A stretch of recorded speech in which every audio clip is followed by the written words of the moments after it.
ನಾನು ಇಲ್ಲಿಗೆ ಚನ್ನಪಣ್ಣ ಬಿಟ್ಟು ಹೋಗೋನಲ್ಲ. ನಿಮ್ಮ ಜೊತೆ ಇರೋನು, ನಿಮ್ಮ ಬದುಕಿನಲ್ಲಿ ಬದಲಾವಣೆಯನ್ನು ತರೋನು. ಸರ್ಕಾರ ನಿಮ್ಮ ಮನೆ ಬಾಗಿಲಿಗೆ ಬಂದಿದೆ, ನಿಮ್ಮ ಜೊತೆ ಸಂಪರ್ಕವನ್ನು ಇಟ್ಕೊಳ್ತೇನೆ, ನಿಮ್ಮ ಕೆಲಸಗಳನ್ನ ಮಾಡಿಕೊಡ್ತೇನೆ. ಎಲ್ಲ ಅರ್ಜಿ ತೆಗೆದುಕೊಂಡು ಬಂದಿದ್ದೀರಿ. ನಾನು ಸುಮಾರು 12,000 ಜನ ಕುಟುಂಬಗಳಿಗೆ ನಿಮ್ಮ ಮನೆ ಬಾಗಿಲಿಗೆ ಈ ಅರ್ಜಿಯನ್ನು ನಿಮ್ಮ ಮನೆ ಬಾಗಿಲಿಗೆ ಕಳಿಸಿ ನನ್ನ ಆಹ್ವಾನ ಪತ್ರಿಕೆಯನ್ನು ಕೊಟ್ಟಿದ್ದೀನಿ. ಇನ್ನೊಂದು 2-3 ಸಾವಿರ ಜನ ಬಂದಿದ್ದೀರಿ. ಅರ್ಜಿ ಕೊಡೋಕೆಲ್ಲ ಕ್ಯೂ ನಿಂತಿದ್ದಾರೆ. ಯಾರು ಗಾಬರಿ ಮಾಡ್ಕೊಳ್ಳೋದು ಬೇಡ. ಎಷ್ಟೊತ್ತಾಗಲಿ ನಿಮ್ಮ ಅರ್ಜಿಗಳನ್ನ ನಾವು ಸ್ವೀಕಾರವನ್ನ ನಾವು ಮಾಡ್ತೇವೆ.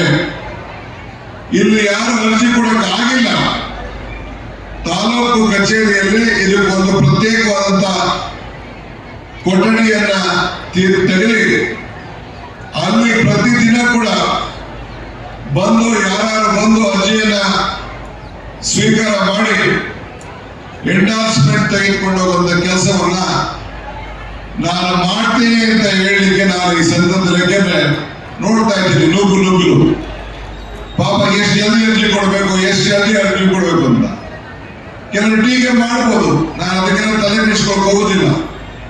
ಅವರ ದುಗುಡ ಈ ಮಾಧ್ಯಮದವರು ಅಲ್ಲಿ ವಿಡಿಯೋ ಮಾಡ್ಬೇಕು. ನೀವು ಅರ್ಜಿ ಕೊಡಕ್ಕೆ ನನಗೆ ರೇಷನ್ ಕಾರ್ಡ್ ಇಲ್ಲ, ನನ್ನ ಖಾತೆ ಆಗಿಲ್ಲ, ನನ್ನ ಸೈಟ್ ಇಲ್ಲ, ನನ್ನ ಸಾಲ ಬೇಕು, ನನ್ನ ಮನೆ ಬೇಕು, ನನಗೆ ಗೃಹಲಕ್ಷ್ಮಿ ಬರ್ತಾ ಇಲ್ಲ, ಗೃಹ ಜ್ಯೋತಿ ಏನೋ ಹೆಚ್ಚು ಕಮ್ಮಿ ಆಗಿದೆ ಅಂತೇಳಿ ವಿವಿಧ ರೀತಿಯಲ್ಲಿ ಅವರು ಅರ್ಜಿಗಳನ್ನ ಇವತ್ತು ತುಂಬಿ ಕೊಡ್ತಾ ಇದ್ದಾರೆ.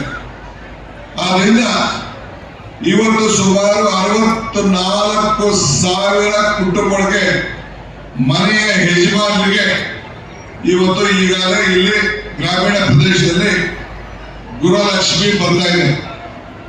ಇನ್ನೇ ಒಂದು 7-8% ಕೊಡಬೇಕಾಗಿದೆ. ಯಾರಿಗೆ ಅರ್ಹತೆ ಇದೆ ಅವರೆಲ್ಲರೂ ಕೂಡ ಕೊಡುವಂತ ಕೆಲಸ ನಾನು ಮಾಡ್ತೇನೆ. ನಾನು ಇಲ್ಲಿಗೆ ಚನ್ನಪಣ್ಣ ಬಿಟ್ಟು ಹೋಗೋನಲ್ಲ. ನಿಮ್ಮ ಜೊತೆ ಇರೋನು, ನಿಮ್ಮ ಬದುಕಿನಲ್ಲಿ ಬದಲಾವಣೆಯನ್ನು ತರೋನು. ಸರ್ಕಾರ ನಿಮ್ಮ ಮನೆ ಬಾಗಿಲಿಗೆ ಬಂದಿದೆ, ನಿಮ್ಮ ಜೊತೆ ಸಂಪರ್ಕವನ್ನು ಇಟ್ಕೊಳ್ತೇನೆ, ನಿಮ್ಮ ಕೆಲಸಗಳನ್ನ ಮಾಡಿಕೊಡ್ತೇನೆ.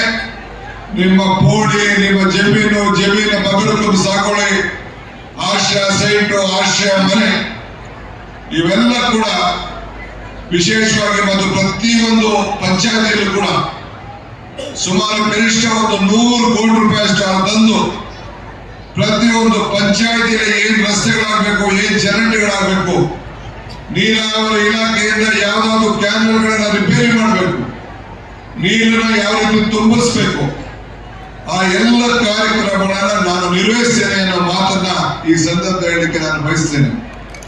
ನಾನು ನಮ್ಮ ಎಲ್ಲ ನಾಯಕರುಗಳಿಗೆ, ನಮ್ಮ ಅಧಿಕಾರಿಗಳಿಗೆ ಒಂದು ಮನವಿ ಮಾಡ್ಕೊಳ್ತೇನೆ. ಎಲ್ಲೆಲ್ಲಿ ಸೈಟ್ ಇಲ್ಲ ಆ ಊರುಗಳಲ್ಲಿ 2 ಎಕರೆ ಇರ್ಬೋದು, 3 ಎಕರೆ ಇರ್ಬೋದು, 5 ಎಕರೆ ಇರ್ಬೋದು.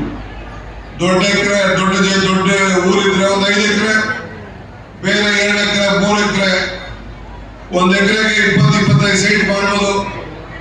ನೀವು ಮಾಡಿ ಜಮೀನನ್ನ ಖರೀದಿ ಮಾಡಿ, ಸರ್ಕಾರನೇ ಆ ಜಮೀನನ್ನ ಖರೀದಿ ಮಾಡಿ ಒಂದೇ ಸರಿ ಅವ್ರಿಗೆ ದುಡ್ಡು ಕೊಟ್ಟು ಲಿಮಿಟ್ ಮಾಡಿ ಎಲ್ಲ ಬಡವರ ಹೆಸರಿನಲ್ಲಿ, ನನ್ನ ತಾಯಂದಿರ ಹೆಸರಿನಲ್ಲಿ ಕನಕಪುರದಲ್ಲಿ ಯಾವ ರೀತಿ 150 ಎಕರೆ ಜಮೀನನ್ನ ಸೈಟನ್ನ ಮಾಡಿ ಹಂಚಿದ್ದೇನೋ ಅದೇ ರೀತಿ ಈ ಚನ್ನಪಟ್ಟಣದಲ್ಲೂ ಮಾಡ್ತೀನಿ ಅನ್ನೋ ಮಾತನ್ನ ಈ ಸಂದರ್ಭದಲ್ಲಿ ನಾನು ಬಿಸ್ಲಮ್ಮನ ದೇವಿಯ ಸನ್ನಿಧಿಯಲ್ಲಿ ನಾನು ಈ ಮಾತನ್ನ ನಾನು ಮಾತಾಡ್ತಾ ಇದ್ದೇನೆ. ಕೊಟ್ಟು ಮಾತನ್ನ ಉಳಿಸ್ಕೊಳ್ತೇನೆ. ಇದ್ರ ಜೊತೆಗೆ ಅನೇಕ ಸಮುದಾಯದವರು ನನ್ನ ಹತ್ರ ಮಾತಾಡುದು. ಪಾಪ ಯಾರು ಕೂಡ ಚನ್ನಪಟ್ಟಣದಲ್ಲಿ ಜಾಗ ಇಲ್ಲ. ನಾನು ಈಗಾಗಲೇ ಜಿಲ್ಲಾಧಿಕಾರಿಗಳಿಗೆ ಹೇಳ್ತಾ ಇದ್ದೇನೆ, ನಿಮ್ಮ ಎದುರುಗಡೆ ಏನು ಗೌರ್ಮೆಂಟ್ ಜಾಗ ಇದೆ 5-6 ಕಿಲೋಮೀಟರ್ ಒಳಗಡೆ, ಯಾರ ಬಗಲ್ ಸಾಗುವಳಿಗೆ ಅರ್ಜಿ ಹಾಕೊಂಡು ಅವ್ರಿಗೆ ಅರ್ಹತೆ ಇಲ್ಲ. 5 ಕಿಲೋಮೀಟರ್ ಒಳಗಡೆ ಯಾವ ಜಮೀನನ್ನು ಮಂಜೂರು ಮಾಡಲಿಕ್ಕೆ ಬರುವುದಿಲ್ಲ. ಅಂತದೆಲ್ಲ ನೀವು ಅರ್ಜಿಗಳನ್ನು ತಿಗಿಲೆ ಮಾಡಿ ಎಲ್ಲ ಸಮುದಾಯಕ್ಕೆ, ಕುಂಬಾರ ಸಮುದಾಯ ಇರ್ಬೋದು, ಬೆಸ್ತರು ಸಮುದಾಯ ಇರ್ಬೋದು, ತಿಗಳು ಸಮುದಾಯ ಇರ್ಬೋದು, ಸವಿತಾ ಸಮಾಜ ಇರ್ಬೋದು, ಲಿಂಗಾಯತ್ ಇರ್ಬೋದು, ಬ್ರಾಹ್ಮಣರು ಇರ್ಬೋದು, ಆಚಾರ ಇರ್ಬೋದು, ಯಾವುದೇ ಪರಿಶಿಷ್ಟ ಜಾತಿ ಪರಿಶಿಷ್ಟ ಪಂಗಡದವರು ಇರ್ಬೋದು, ಯಾವುದೇ ಸಮುದಾಯ ಎಲ್ಲರೂ ಕೂಡ ಅವರ ಕಚೇರಿ, ಅವರ ಸಂಘಟನೆಗೆ, ಅವರಿಗೆಲ್ಲರೂ ಕೂಡ ಒಂದು ಸಮುದಾಯ ಭವನ ಕಟ್ಕೊಳ್ಳಿಕ್ಕೆ ಒಂದು ಸೂಕ್ತವಾದಂತಹ ಜಾಗವನ್ನ ಹಂಚಲಿಕ್ಕೆ ಈಗಾಗಲೇ ಕಾರ್ಯಕ್ರಮವನ್ನು ರೂಪಿಸಲಿಕ್ಕೆ ನಾನು ಎಲ್ಲ ಯೋಜನೆಗಳನ್ನ ನಾನು ಈಗಾಗಲೇ ಸಿದ್ಧತೆಯನ್ನು ನಾನು ಮಾಡ್ಕೊಂಡು ಬಂದಿದ್ದೇನೆ.